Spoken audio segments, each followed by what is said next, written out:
예수님은 그리스도시요 살아계신 하나님의 아들이십니다.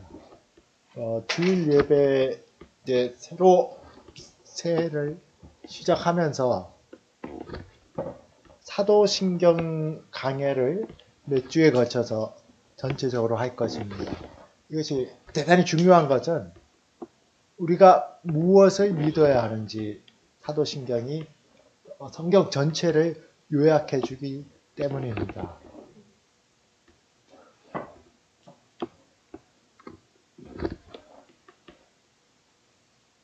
복음이 무엇이냐? 당신은 뭘 믿느냐? 이렇게 얘기했을 때 뭐라고 얘기할 수 있을까요? 사도신경이 그것을 얘기해 주고 있습니다. 오늘날에 있어서 우리나라에서 일부 교회나 일부 어떤 단체에서는 사도신경 그것은 천주교에서 왔으니까 우리는 안 믿어, 그걸 얘기할 필요 없어 하고 예배 때나 딴 때도 사도신경을 전혀 언급을 안 하고 또 그것을 무시합니다. 또는 사도신경은 당시에 어떤 교부나 일부 사람들이 정치적 자신들의 어떤 신앙을 이렇게 요약해 놓은 것이 뿐이지 그것이 기독교를 복음을 대표하지 않는다고 거부하기도 합니다. 그런 사람들에게 그런 분들에게 물어볼 게 있습니다. 그럼 당신은 무엇을 믿습니까? 당신은 성경 중에서 뭘 믿습니까? 사도신경을 뺀다면 우리가 믿을 게 무엇이 있겠습니까? 이렇게 제가 질문을 할 수 있습니다. 사도신경 강해 우리가 처음에 시작하는 천지를 만드신 하나님 아버지를 믿사오는 것. 그 두 번째 단락이 그의 외아들 우리 주 예수 그리스도를 믿는 것. 세 번째는 성령을 믿사오며 성부 하나님, 성자 하나님 그리고 성령 하나님에 대한 내용인데 그것을 구체적으로 들어가기 전에 오늘은 사도신경이 무엇이냐 이것이 어떻게 형성됐느냐 하는 것과 그 속에 있는 세례를 받을 때 자기 신앙을 고백했기 때문에 그래서 무엇을 믿어야 하고 세례란 무엇인가 하는 주제로 오늘 설교를 합니다. 자, 도표를 보기 전에 이 도표가 여러분들에게 기독교 전체를 이해하는데 성경 전체를 이해하는데 대단히 함축적으로 잘 돼 있는 도표입니다. 그걸 제가 만들었는데 그걸 보기 전에 우리가 가져야 될 믿음의 중요한 요소가 있습니다. 그게 뭐냐 하면은 자, 맨 위에 보세요. 성도에게 단번에 주신 믿음의 도라는 것은 믿음의 내용, 믿음의 길입니다. 우리가 예수 그리스도를 알고 복음을 믿고 하나님의 자녀가 될 때 우리에게는 영생을 갖게 됩니다. 어떤 애가 태어났는데 얘가 한 80% 사람이고 한 1, 2년 동안 자라가면서 나중에 완전한 100% 인간이 되는 경우는 없죠. 아무리 어린애라도 100% 완전한 인간으로 태어납니다. 영적으로 거듭나는 것도 똑같아요. 우리가 태어날 때 예수 그리스도에 대한 신앙 고백을 통해서 하나님의 자녀로 새로 태어날 때 완전하게 태어납니다. 그렇기 때문에 성도에게 단번에 주신 믿음의 도, 유다서 1장 3절에서 말합니다. 그리고 그 중심에 뭐가 있냐면 주님은 그리스도시요 살아계신 하나님의 아들이십니다. 이 속에 모든 것이 다 포함됩니다. 신약 성경, 구약 성경 모든 우리의 생명을 주는 복음이 마태복음 16장 16절에 다 포함됩니다. 그것은 내가 잘 알지를 못하고 말로 표현을 못한다 뿐이지 모든 어린아이가 완전한 인간인 것 같이 우리에게 주신 믿음은 완전하고 100% 완전합니다. 그래서 밑에 이 도표 밑에 보면 요한에서 2장 20, 25절에 여러 가지 이단들이 성경에 있을 때 사도 요한이 이렇게 건면합니다. 20절에서 너희는 거룩한 자에게서 기름 부음을 받고 그 다음에 뭐라 그랬습니까? 모든 것을 아느니라. 모든 것을 아느냐. 참된 믿음을 가진 사람은 기름 부음을 받고 성령께서 예수 그리스도를 알게 해주고 그 성령이 나에게 함께 하기 때문에 모든 것을 알아요. 그가 글씨도 모르는 배우지 않은 사람이든 박사학위를 몇 개 가졌든 그거랑 아무 상관없지. 예수 그리스도를 믿음으로 고백하고 새 생명으로 태어난 사람은 바로 그것을 알게 해줬던 성령께서 함께 구하기 때문에 모든 것을 압니다. 21절에서는 내가 너희에게 쓰는 것은 너희가 진리를 알지 못하기 때문이 아니라 알기 때문이요. 또 모든 거짓은 진리에서 나지 않기 때문이라. 너희가 내가 뭘 몰라서 가르치려고 지금 쓰는 게 아니다. 여러분들이 설교를 듣거나 또 무슨 신학 공부를 하거나 이것은 뭘 모르기 때문이 아니라 내가 알고 있는 바를 다시 그것이 무엇인지를 더 분별하고 내가 알고 있는 진리가 거짓과 어떻게 다른지 그것을 알기 위함입니다. 22절에 보면 거짓말한 자가 누구냐? 그때 거짓 사도들, 거짓 이단들이 많이 성행했습니다. 벌써 사도 요한 때 예수께서 그리스도이심을 부인하는 자가 아니냐. 아버지와 아들을 부인하는 자는 적 그리스도니 그리스도에 대적하는 그리스도입니다. 주는 그리스도시요. 이것을 부인하는 자가 바로 거짓 선지자고 그 속에 있는 하나님의 아들이십니다. 하나님의 아들과 성자, 성부를 부인하는 사람이 적 그리스도라 말하고 있습니다. 23절에 아들을 부인하는 자에게는 또한 아버지가 없으되 아들을 시인하는 자에게는 아버지도 있느니라. 24절 너희는 처음부터 들은 것을 너희 안에 거하게 하라. 처음부터 들은 것이 너희 안에 거하면 너희가 아들과 아버지 안에 거하리라. 25절에 그가 우리에게 약속하신 것은 이것이 곧 영원한 생명이라. 아버지와 아들을 신앙으로 고백해서 우리의 속에 있는 것이 영원한 생명으로 함께 있습니다. 이게 아마 예수님께서 옆에 도표 보면 에이즈가 나오죠. 33년, 에이즈 33년경에 부활하시고 승천하시고 이제 하늘로 올라가셨으니까 그 다음은 제자들이 있었고 그런 시대의 신앙입니다. 근데 이 신앙이 많은 사람들이 와서 지금도 나오지만 주가 그리스도가 아니라 그러든지 하나님의 아들과 아들을 거짓으로 증거하고 이렇게 했을 때 사람들이 내가 믿는 신앙, 내가 알고 있는 신앙, 주는 그리스도여 살아계신 하나님의 아들이시란 이 신앙이 신구약 성경에서 어떻게 나오고 이것을 어떻게 더 믿음으로 표현할 수 있느냐. 이것이 바로 기독교 교회의 발전입니다. 없던 것을 만든 것이 아니라 내가 믿는 것을 어떻게 거짓과 분별하고 어떻게 이것을 더 선명하고 확실하게 정립할 수 있느냐. 이게 기독교 역사에서 우리가 이조 시대가 500년이에요. 500년. 바로 교회가 생기고 거의 450년 동안 이걸 붙들고 씨름했습니다. 뭘 붙들고 씨름하면 주는 그리스도고 살아계신 하나님의 아들이신데 그러면 하나님의 아들과 하나님 아버지와는 어떤 관계가 있느냐? 예수 그리스도는 정말 하나님이신가? 예수 그리스도가 하나님의 아들, 하나님이 인간으로 오셨다면 한 인격 속에 인성도 있고 신성도 있는데 그 두 관계는 뭐냐? 그 문제를 알고 있는 그 신앙을 더 명확하게 하기 위해서 450년이 걸렸어요. 저 중간에 도표 보세요. 공의회 나오죠. 공의회는 모든 교회의 대표들이 다 모여서 몇백 명이 모여서 기도하고 의논하고 그 문제에 대해서 토론하고 그래서 하나님의 뜻을 찾는 회의였습니다. 공의회 쭉 옆에 보면은 마지막으로 보면 451년 칼케돈 공의회가 있어요.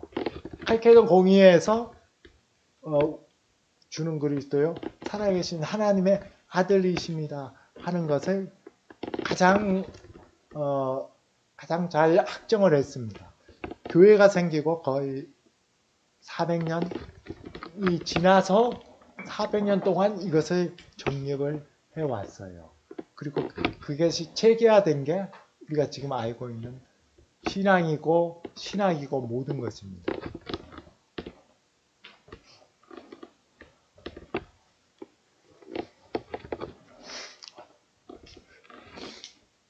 사도신경은 마찬가지입니다. 주는 그리스도 살아계신 하나님의 아들이십니다. 바로 이러한 신앙을 요약해 놓은 것이 사도신경입니다. 공의의 옆에 여러분들이 세 가지 종류의 신조가 있다고 나오는 게 옆에 보이죠? 잘 보면은 우리가 알고 있는 신조, 우리가 알고 있는 신경은 세 가지 종류가 있습니다. 세례전적인 게 있는데 이게 사도신경이에요. 초대교회에서 세례를 받을 때는 보통 부활절 때 받았는데 그 부활절 세례를 받기 전에 보통 한 1년 이상 일주일에 한두 번씩 교회 나가서 사도신경에 대한 내용을 교육을 받습니다. 그리고 세례를 받을 때는 물속에 3번 잠가요. 전능하사 천지를 만드신 하나님 아버지를 믿습니까? 하고 물속에 잠깁니다. 예, 믿습니다 하면 다시 물속에 잠겼다가 다시 올라와요. 예수 그리스도와 함께 십자가에 못 박혀 죽고 예수 그리스도와 함께 부활과 함께 사는 것을 새 생명을 얘기합니다. 그 두 번째, 그 외아들 예수 그리스도 믿습니까? 하고 쭉 얘기했을 때 네 믿습니다 하면 또 물속에 내려갔다가 다시 올라옵니다. 성령을 믿사오며 했을 때 또 물속에 내려갔다 올라옵니다. 우리가 믿는 바를 이렇게 문답으로 하는 게 있고 공의회적 지금 말했던 보면 니케아 공의회, 콘스탄티노플 공의회에서는 여기서 확정한 것은 예수님이 하나님이신데 그러면 성부 하나님과 어떻게 구별되면서도 어떻게 하나님인가 이것을 말했다면 옆에 451년 칼케돈 공의회에서는 예수님이 신성과 인성을 다 가지고 있는데 그 둘 사이에는 어떤 관계가 있느냐 이것을 확정을 했습니다. 조금은 더 그것은 신학적이고 철학적인 그것을 잘 표현하기 위해서 그렇게 잘 썼죠. 그래서 돼 있다는 것을 여러분들이 알 필요가 있습니다. 성경을 잘 보세요. 성경을 보면은 우리가 구약을 BC 3세기경 70인령이라는 구약을 헬라어로 번역한 걸 우리가 보통 70인령이라고 그래요. 여러분들이 아마 몇 번 들은 적이 있을 겁니다. 그리고 성경이 지금 우리가 알고 있는 신구약 성경이 확정된 것은 AD 397년 또 419년에 돼서 그때 교회의 결정으로 확정된 게 아니라 벌써 이때부터 쭉 이제 예배나 모든 데서 쓰였던 것을 확인하는 그런 작업을 합니다. 그렇다면 사도신경은 우리의 신앙을 고백하는 이 사도신경은 성경이 확정되기 전에도 벌써 예수 그리스도가 나는 주는 그리스도요 살아계신 하나님의 아들이시면 이 신앙이 여러 가지 밑에 교구들 보면 속사도나 변증가들에 의해서 전파되고 설교되고 유지되어 온 것을 우리가 알 수가 있습니다. 여러분들 옆에 보면은 교부들 이렇게 도표를 한번 보면은 교부들은 말 그대로 사도 요한, 사도 바울 그런 사람들의 직접 제자였어요. 그 우리나라는 이제 한문을 써서 속사도라고 그랬습니다. 교부들의 직접 받은 사람들 그리고 1세기 100년이 됐을 때는 AD 100년이 넘었을 때는 여러 가지 조직적인 이단들이 많이 나왔습니다. 그때의 교회 지도자들은 그것을 변호해야 되기 때문에 보통 변증가들이라고 부릅니다. 이것을 쓴 이유는 오늘 우리가 주는 그리스도여 살아계신 하나님의 아들이십니다. 바로 이 신앙 고백이 단번에 주셨는데 교회가 많은 핍박 가운데서 또 많은 이단 가운데서 아직 성경이 확정되는 것은 한참 남았고 또 이것이 공의회를 통해서 잘 정돈돼서 나오기도 전에도 세례할 때 썼을 뿐만 아니라 또 각각의 어떤 신앙 교육을 하고 예배 때 어떻게 쓰여졌는지 이것이 얼마나 잘 발달되어 왔는지 이것을 보기 위해서 오늘 했어요. 그 속사도 보면은 서머나의 안디옥의 이그나티우스가 가졌던 교육했던 예수 그리스도에 대한 신앙을 소개할 겁니다. 변증가들 중에 이레니우스에 대한 신앙도 같이 볼 겁니다. 이것을 통해서 여러분들은 뭘 찾아야 되냐면 옛날에 믿었던 신앙이 아니라 내가 무엇을 믿는지 나의 신앙이 무엇인지를 한번 잘 봐야 돼요. 그리고 또 하나는 그 신앙 속에서 내가 가져야 될 결심, 예수 그리스도에 대한 나의 충성, 사랑이 무엇인지 두 가지를 여러분들이 발견할 수 있어야 됩니다. 다음 장 보세요.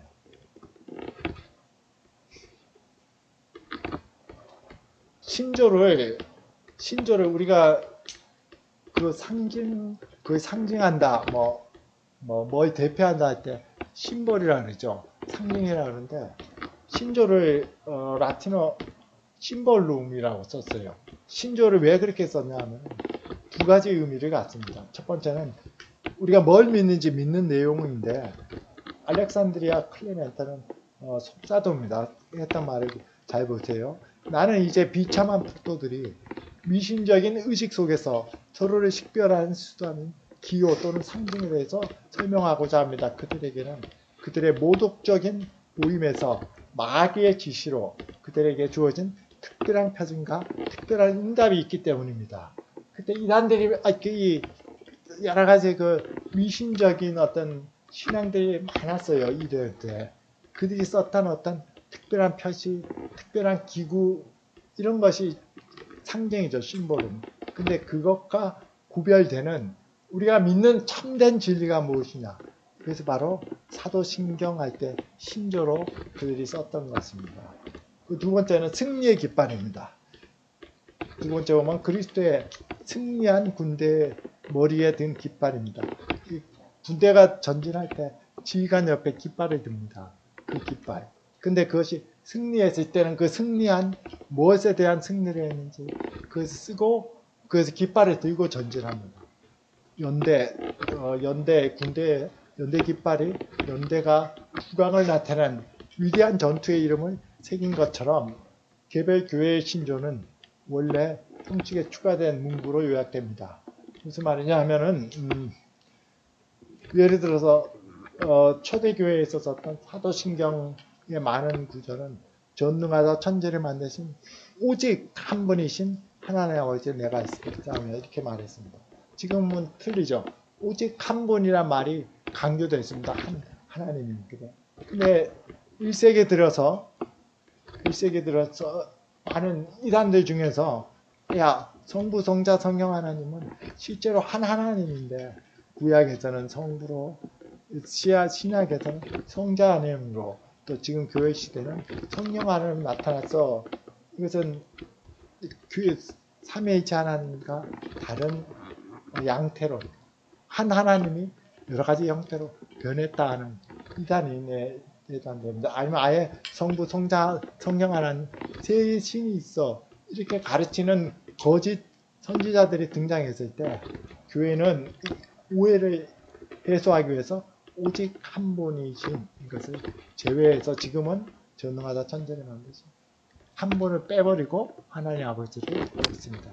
이렇게 우리의 신앙은 같은데 어떤 적이 나타나는지 어떤 거짓이 나타나는지에 따라서 이 신앙 고백은 수정되기도 하고 붙여지기도 하고 그렇게 해서 지금 우리에게 나타난 우리 신앙 우리가 지금 사도신경으로 갖는 것은 AD 700년 전에 그래서 한 1200년, 1300년 전부터 지금까지 그런 과정을 겪어서 붙일 건 붙이고 뺄 건 빼고 해서 지금 우리에게까지 내려온 겁니다. 그리고 1300년 전, 700년, AD 700년부터는 거의 안 고쳐졌어요. 거의 완전했기 때문에. 그 세례문답시의 신앙 고백은 일종의 충성서약과 같습니다. 네, 그렇습니다 하고 단순한 것이 아니라 그 말씀에 대해서 내가 전적으로 동의합니다는 그 서약과 같습니다. 영화에 있죠. 넷플릭스도 있는 것 같은데 어떤 이단 종교에 대해서 나오는 게 세크리멘툼이라는 성례라는 라틴어로 된 영화가 있어요. 세크리멘툼은 일종의 충성서약이에요. 로마의 군인들이 내가 황제에게 내 목숨을 바치고 충성합니다 하고 아마 뭐 팔이나 어디다가 뭐 도장 찍는 불로 하든지 뭘로 하든지 서약하고 그 흔적을 남기고 용감하게 전쟁터로 나갑니다. 우리가 갖는 세례와 성찬은 교회에서는 그 용어를 썼어요. 성례. 그래서 하나님은 우리에게 은혜를 주시고 우리는 하나님께 우리의 충성을 서약하는 게 바로 세례와 성찬입니다. 특히 세례 때 이 사도신경을 썼는데 성례라는 것은 아우구스틴이나 칼빈이 얘기했던 것처럼 우리는 은혜를 눈으로 볼 수 없어요. 약속된 축복이 뭔지를 몰라요. 그것을 눈으로 볼 수 있도록 표시를 해준 게 성례라는 것이고 세례는 밑에 있는 것처럼 믿는 자에게 삼위일체 하나님의 이름으로 물을 뿌림으로써 물에 담김으로써 그의 회원으로 받아들여지고 그리스도와 접붙여지고 오늘 요한복음 15장 우리가 사도시대 저희 교동문 했죠. 내가 그리스도 안에 거하고 그리스도가 내 안에 거하는 그리스도 안에 접붙인 자고 새롭게 태어난 중생하고 제사함 받고 예수 그리스도 말미암아 새 생활 가운데 행하기를 하나님께 헌신하는 선언이고 하나님은 은혜로 그것을 인쳐주는 것 이것이 바로 세례입니다. 여기서 아버지와 아들과 성령의 이름으로 이것이 중요한 의미를 갖습니다. 다음 점. 예수님은 제자들에게 명했죠. 우리에게 또 마찬가지입니다. 마태복음 28장 19, 20절에 그러므로 너희는 가서 모든 민족을 제자로 삼아 아버지와 아들과 성령의 이름으로 세례를 베풀고 내가 너희에게 분부한 모든 것을 가르쳐 지키게 하라. 보라 내가 볼지어다 내가 세상 끝날까지 너희와 항상 함께 있으리라 하십니다. 자, 이름으로 아버지와 아들과 성령의 이름으로 이 이름은 밑에 나온 것처럼 자신을 아버지와 아들과 성령을 계시한 하나님과의 교제에 인격적으로 가입하고 연합하는 의미를 갖습니다. 이름은 단순히 이름을 부르는 것이 아니라 이름은 그 인격 자체를 말해요. 그 인격에 우리가 편입되는 걸 말합니다. 그 이름으로 세례를 받는다는 것은 단지 사람이 하나님의 명령을 따라 하나님의 이름을 고백함으로써 세례를 받는다는 사실만을 의미하지 않습니다. 왜냐하면 이름으로 그리스도와 합하고 세례를 받고 그리스도께 접붙임을 받고 그리스도와 또 그리스도 안에서 하나님과 인격적으로 연합하는 것이기 때문에 그렇습니다. 그래서 골로새 우리가 세례를 통해서 로마서 6장 3절처럼 무릇 그리스도 예수와 합하여 세례를 받은 우리는 그의 죽으심과 합하여 세례를 받을 줄 알지 못합니다. 세례를 받을 때 이것은 세례는 눈에 보이는 은혜라 그랬죠. 사실은 그것이 우리가 그리스도인이 되는 과정입니다. 예수 그리스도의 복음을 깨달았을 때 물로 세례를 받는 것은 형동이고 그 속에서 예수 그리스도가 죽었던 그 십자가가 나도 같이 연합해서 죽은 십자가가 되고 예수 그리스도가 부활하신 것이 나도 연합해서 부활하는 은혜에 동참하게 됩니다. 그것을 외형적으로 표시한 게 세례고 내 내면 속에 그것이 일어납니다. 그리스도인들은 그것을 통해서 그리스도인들이 됩니다. 그래서 2장 11, 11절에서 또 그 안에 너희가 손으로 아니한 할례를 받았으니 영화를 보면은 유대인들을 색출하기 위해서 그 2차 세계대전 때 나치가 잘 모르잖아요. 서양 사람 다 비슷하니까 남자들은 옷을 벗겨봅니다. 할례를 포경 수술이죠. 할례를 했는지 안 했는지 그걸 가지고 당신 유대인 도망갔자라고 구별했는데 어쨌든 구약의 할례 이렇게 구별된 백성이 신약에서는 세례로 그것이 나왔어요. 유괴못을 벗은 것이 아니요 이렇게 잘라낸 것이 아니요 그리스도의 할례입니다. 그리스도의 할례가 세례입니다. 너희가 세례로 그리스도와 함께 장사되고 그리스도의 죽음에 내가 세례를 통해서 연합됐으니까 인격 속에서 연합됐으니까 그게 내 죽음이 됩니다. 죽은 자 가운데서 그를 일으키신 하나님의 역사를 믿음으로 말미암아 그 믿음으로 말미암아 그 안에서 함께 일으키심을 받아냅니다. 그리스도의 부활에 그 인격에 내가 연합했기 때문에 나도 함께 부활한 것이 됩니다. 내가 그리스도와 함께 죽고 십자가에서 내가 부활과 함께 살아났기 때문에 나한테 그리스도 안에 있는 생명이 있는 것. 세례는 그것을 외형적으로 보여주지만 영적으로 내 마음속에서 예수 그리스도를 믿을 때 실제로 그것이 일어났습니다. 우리 교회는 장로교인데 침례교가 있죠. 침례교는 세례는 물을 뿌리면 안 되고 세례라는 말 자체가 물에 잠근다는 의미를 갖습니다. 물에 잠가서 들어갔다 나와야지 그래야 된다.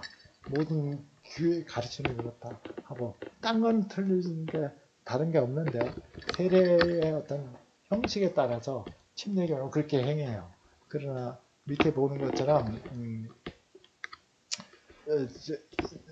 가로에는 초대교회에서도 경우에 따라 물을 뿌리기도 했고 어린아이 같은 경우는 놀래니까 넣을 수가 없어요. 물을 뿌리는 것과 그 물속에 담그는 거 이게 동시에 해왔어요. 그리고 그것이 문제가 안 되는 것은 1, 2, 3번처럼 물 자체는 그리스도의 피가 아닙니다. 그것이 어떤 재시섬을 초래하지 않습니다. 다만 그에 대한 인침, 표시, 그것을 상징해 줄 뿐입니다. 따라서 물을 얼마나 뿌리느냐, 침례를 해야 되느냐 이것이 중요한 것은 아니다 하는 것을 가질 필요가 있습니다. 두 번째는 물속에 잠기는 것이 수세기 동안 간섭이라 할지라도 물뿌림도 허용되었고 또 어떻게 물에 잠기느냐, 물을 뿌리느냐에 따라서 세계의 효력이 좌우된다고 생각하지 않았습니다. 세 번째는 세 번 물속에 잠긴 것이 간섭일지라도 그레고리 1세가 말했던 것이 한 번씩든 세 번씩든 그것이 중요하지 않다고 말할 수 있습니다. 중요한 것은 죄의 씻음을 상징하는 물은 계속 보존할 필요가 있죠. 다음 장입니다. 자, 이제 마지막으로 세례를 통해서 우리가 믿음을 고백하는데 그 믿음이 아까도 말했듯이 속사도 이그나티우스와 또 이제 변증가였던 많은 사람들이 존경하고 좋아하는 이레니우스 두 사람의 신앙 고백 또 가르친 바가 무엇인지를 보면서 막 겹칠 수도 있어요. 그러면 이 위대한 주는 그리스도에 살아계신 하나님의 아들이라는 신앙이 바로 성경이 완성되기 전에도 어떻게 교회에서 전파되고 신앙으로 고백됐는지를 우리가 볼 수가 있습니다.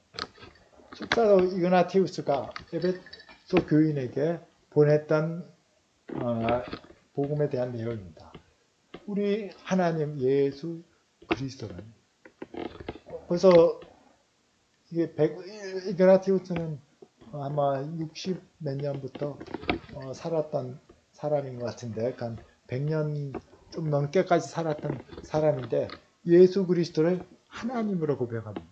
우리 하나님 예수 그리스도는 경륜에 따라 마리아의 통례에 잉태하셨고, 경륜은 하나님이 정하신 뜻이 어떤 때가 돼서 시행되는 걸 말합니다. 예수 그리스도 마리아를 통해서 잉태하셨고 곧 다윗의 후손이뿐만 아니라 또 성령으로 태어나셨습니다. 그는 고난으로 물을 깨끗하게 하시려고 태어나셨고 세례를 받으셨습니다.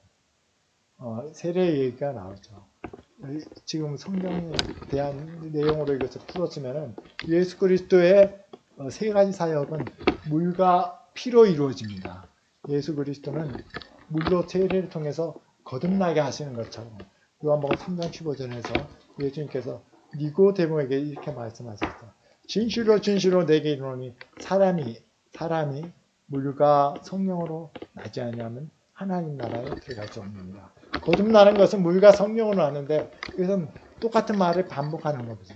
물의 상징은 우리를 씻는 것, 깨끗하게 씻어서 예수 그리스도와 함께 십자가에 못 박히고 예수 그리스도와 함께 십자가에서 부활하심으로 말미암아 우리를 씻어주는 이 물, 제사함을 주는 물을 통해서 하나님 나라에 들어갈 수 있다고 말하고 있습니다.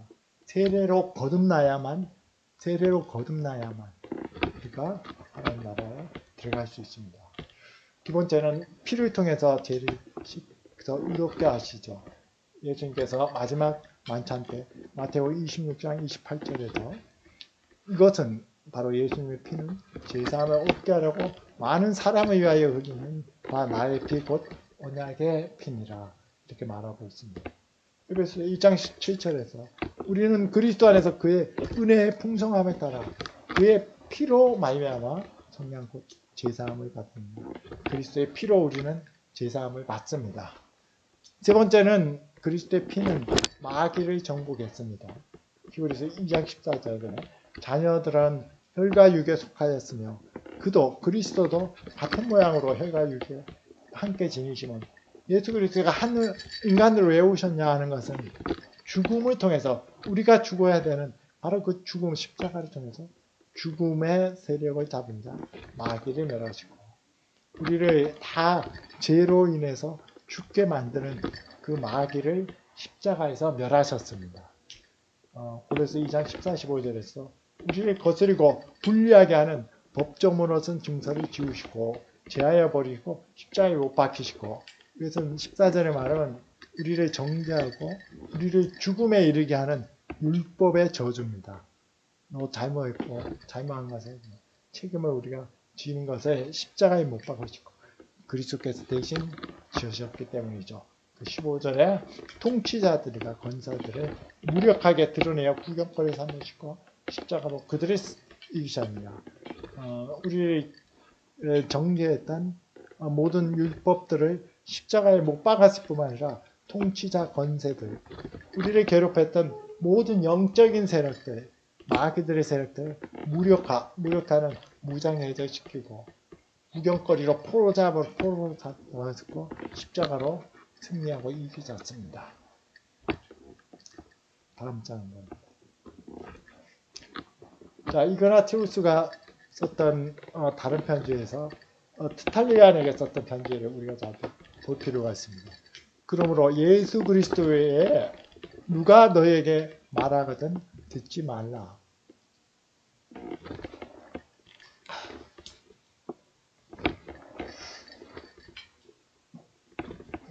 주는 그리스도시요 살아계신 하나님의 아들이십니다. 이 신앙 고백을 흐트러뜨리는 하는 거짓 교사가 나왔기 때문에 이 말을 하는 겁니다.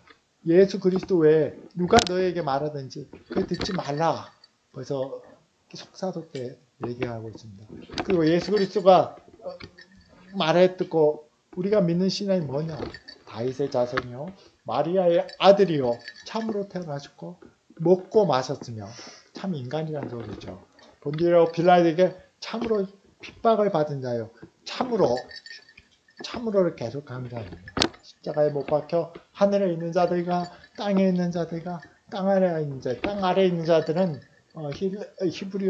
히브리들 유대인들의 생각은 먼저 죽은 사람은 다 땅 아래에 있는 거로 생각했습니다. 땅 아래에 있는 자들이 앞에서 죽으셨습니다. 또한 그가 참으로 죽은 자 가운데서 다시 살아나셨으니 그의 아버지께서 그를 살리신지라.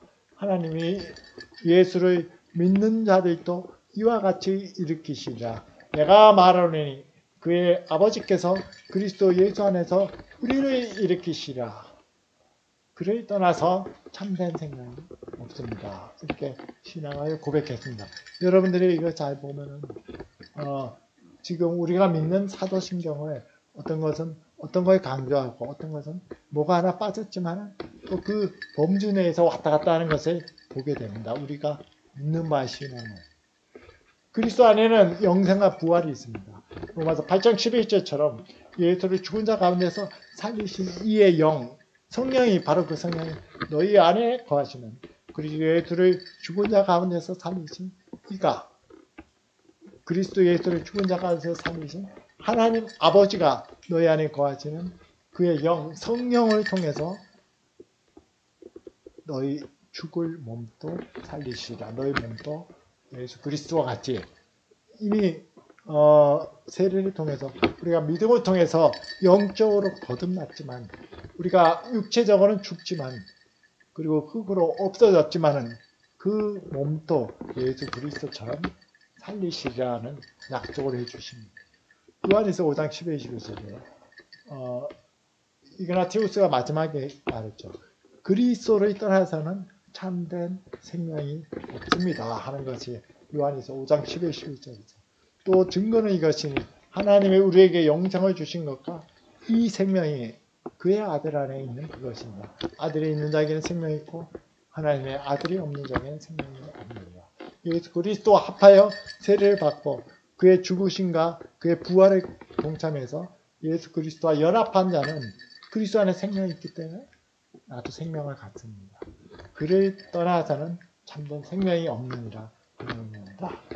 이그나티우스의 세 번째 마지막 편지에서 소머나인에게 보낸 편지를 한번 봅니다. 내가 보니 너희가 믿음에 굳게 세워졌으나 곧 너희는 재워졌으니 너희는 곧 육신과 영 안에서 우리에게 하는 말입니다. 너희는 육신과 영 안에서 주 예수 그리스도의 십자가에 못 박힌 존재이며 그리스도와 함께 십자가에서 죽은 존재이죠. 또 그리스도의 피에 있는 사랑에 굳게 뿌리를 내려져 있고 다 수동태입니다. 수동태. 우리가 주를 만져 다음과 같이 그리스도를 풍성하게 알게 되느냐. 그리스도를 어떻게 알게 되느냐. 이렇게 말합니다. 그는 참으로 육신으로는 다윗의 족속에서 나죠. 이게 뭐예요? 육신으로 다윗의 족속에 나타나는 것은 구약에 예언한 구약에서 바랐던 바로 그 그리스도 메시아가 예수 그리스도 주는 그리스도요 하는 그것에 대한 신앙 고백입니다. 하나님의 뜻과 능력으로 말미암아 하나님의 아들이 되시고 항상 반복되죠. 주는 그리스도요 살아계신 하나님의 아들이다. 이 신앙이 반복되고 깊어지고 더 계속 이렇게 합니다. 똑같은 신앙이 점점점 밝아지는 거죠. 참으로 본디오 빌라도와 헤롯 본부관 아래서 우리를 위해 육체 안에 못 박히셨느냐. 우리는 그의 열매인데 그분의 가장 복된 순한 열매입니다. 이는 이제 하살표라는 것은 이를 통해서 뭘 하기 위해서냐. 그의 부활로 말미암아 그의 성도들과 신실한 백성을 위하여 그 속에는 유대인이나 이방인을 막론하고 그의 교회의 한 몸 안에서 모든 세대에 이르는 길을 세우려 합니다. 깃발이 다시 나옵니다. 심볼, 신조, 바로 모든 세대에 이르는 바로 우리가 믿는 그 믿음을 세우려 하십니다. 이렇게 나옵니다. 세례는 그리스도와 함께 죽고 다시 살아나는 이것을 통해서만 누구든지 그리스도인이 됩니다. 세례를 받아야 그리스도인이 되는 것이 아니라 우리의 실제로 믿음 속에서 믿을 때 그리스도와 함께 죽고 그리스도와 함께 살아나요. 영적으로 눈에 보이지 않는 역사. 그 눈에 보이는 역사로 표현한 것이 재현한 것이 세례입니다. 그래서 갈라디아 2장 20절에서 이렇게 말합니다. 내가 그리스도와 함께 십자가에 못 박혔나니 그런데 이제는 내가 사는 것이 아니요 오직 나의 그리스도에서 사는 것이라. 이제 내가 육체 가운데 사는 것은 나를 사랑하사 나를 위하여 자기 몸을 버리신 하나님의 아들을 믿는 믿음 안에서 사는 것이라. 자, 그리스도에 대해서 그리스도라 말하고 하나님의 아들을 같이 말하죠. 마지막으로 그 다음 세대 5, 60년 이후에 AD 100년경에 살았던 교회의 위대한 지도자, 안디옥의 위대한 지도자 이레니우스의 신앙 고백을 보면서 이것을 오늘 설교에 결론적으로 제시합니다. 그래서 보면서 설교를 마치겠습니다. 우리가 무엇을 붙들어야 하는가? 믿음으로. 두 번째는 그 속에서 우리는 그 신실하신 우리 주 예수 그리스도 하나님께 우리는 무엇으로 충성의 서약을 해야 하는가? 두 가지가 이레니우스의 이 편지 안에 이 글 안에 다 있습니다. 이레니우스의 위대한 글, 참 좋아하는 저도 글입니다. 잘 보십시오. 교회는 온 세상에 흩어져 땅끝까지 이르러 사도들과 제자들로부터 이 믿음을 받았으니 이 믿음을 받았습니다. 교회가 모든 세상에 흩어져 있지만은 사도들과 제자들로부터 받은 믿음이 무엇인지 한번 잘 보십시오.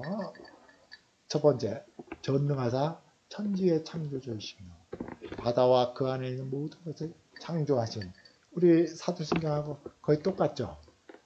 그것을 좀 더 넓게 하든지 뭐 강조하든지 결국은 한 신앙을 다른 형식으로 표현합니다. 전능하사 천지의 창조주이시며 바다와 그 안에 있는 모든 것을 창조하신 한 하나님 아버지를 믿사오며 두 번째는 예수 그리스도의 신앙 고백입니다. 우리 구원을 위하여 성육신 대신 하나님이 육신을 입은 것을 성육신이라고 성육신 대신 하나님 아들 한 그리스도 예수를 믿사오며 중보자는 그리스도 예수밖에 없습니다. 그리고 세 번째는 성령 하나님은 이렇게 말합니다. 다음과 같은 것을 선포하신 성령을 믿사오며 성령께서는 선지자들을 통하여 하나님의 경륜과 재림과 또 동정녀를 통한 예수 그리스도의 탄생, 그리스도의 고난받는 순환과 죽은 자들 가운데서 부활하신가, 사랑하시는 그리스도 예수 육체로 하늘에 오르신 승천하신가, 그리고 장차 하늘로서 아버지의 영광을 나타나서 만물을 하나로 모으고 온 세상에 온 인류의 모든 육체를 새롭게 일으키시고 부활시키시는 것입니다. 그 마지막에 화살표 이를 통해서 뭘 할 수 있느냐, 우리의 구원의 목적이고 세상의 완성이 어떻게 되느냐, 이렇게 신앙을 말합니다. 우리 주 곧 하나님이시고 구주이시며 왕이신 그리스도 예수께 이레니우스는 예수 그리스도를 뭐라고 표현하냐면 우리의 주님 곧 하나님이시고 예수 그리스도의 하나님으로 표현합니다. 구세주이시고 우리의 왕이신 예수 그리스도께 보이지 않는 하나님 아버지의 뜻을 따라 하늘에 있는 것들과 땅에 있는 것들, 땅 아래 있는 것들 모두 무릎을 꿇게 하시고 모든 혀로 그에게 자백하게 하시고 그리스도를 주님이라 자백하게 하시고 그가 모든 사람에게 공의로운 심판을 집행하게 하신 것입니다. 이렇게 맺고 있습니다. 이 말씀이 오늘 우리가 우리가 무엇을 믿어야 되고 이 믿음 앞에서 우리의 마음과 우리의 생각이 어떤 자세를 가져야 되느냐, 어떤 충성 서약을 해야 되느냐 다 포함하고 있습니다. 그래서 빌립보서 2장 9절 12절에서 예수 그리스도에 쭉 나오죠. 이러므로 하나님의 그를 십자가에서 부활하시고 죽으시고 부활하신 바로 이 이름으로라 합니다. 이렇게 하셨을 때 하나님이 그를 지극히 높여 모든 이름 위에 뛰어난 이름을 주사 하늘에 있는 자들과 땅에 있는 자들과 땅 아래에 있는 자들, 천국에 있는 자들이든 먼저 죽은 자들이든 지금 살아있는 자들, 모든 세대의 자들로부터 모든 무릎을 예수의 이름에 꿇게 하시고 모든 입으로 예수 그리스도를 주라 시인하여 하나님 아버지께 영광을 돌리게 하셨습니다. 그것이 세상이 이루어지고 하나님 나라가 진행되고 완성되어지는 방향이고 우리의 구원의 최종적인 모습입니다. 그렇게 했을 때 우리는 이 신앙을 가진 우리는 어떤 마음을 가져야 되느냐. 12절에 이렇게 말합니다. 그러므로 나의 사랑하는 자들아 너희가 나 있을 때뿐만 아니라 더욱 지금 나 없을 때여도 다음 말씀을 잘 보십시오. 항상 복종하여, 항상 복종하여 두렵고 떨림으로 너희 구원을 이루어. 우리가 구원을 받았지만은 예수 그리스도의 이 어마어마한 재림, 그 영광을 기쁨과 함께, 워낙 그 놀라운 광경을 보면 우리가 떨리죠. 어떤 어마어마한 어떤 그 영광스러운 광경을 보면 두렵고 떨림으로 우리 구원을 이루는 그것을 소망하고 그것을 위해서 우리의 삶을 그리스도 예수께 드리는 이런 삶이 이렇게 있어야 되겠습니다. 기도드리겠습니다. 살아계신 아버지 하나님, 하나님의 뜻에 따라서 이 땅에 오셔서 십자가를 지시고 부활하신 우리의 하나님, 우리의 구세주, 우리의 왕이신 예수 그리스도를 우리가 찬양합니다.